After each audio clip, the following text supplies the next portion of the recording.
In today's video, I will walk you through how to edit signature in Gmail. Before we jump into this quick tutorial, tap the link in the description below to follow along, and let's get started. First, head to the top right corner and click the gear icon to open your Quick Settings menu. Click on See All Settings at the top of the panel. Once the main settings page loads, make sure you're on the General tab, which is the default view. Scroll down the page until you find the section labeled Signature.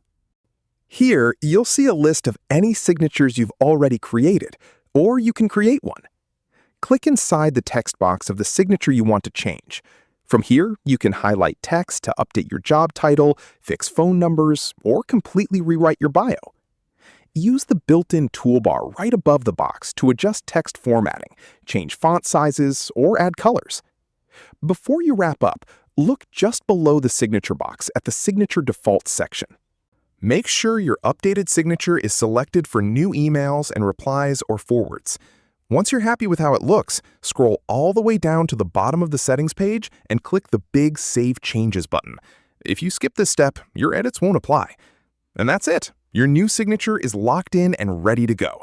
If this video helped you clean up your inbox, hit that like button and subscribe for more quick tech guides. Thanks for watching, and I'll see you next time.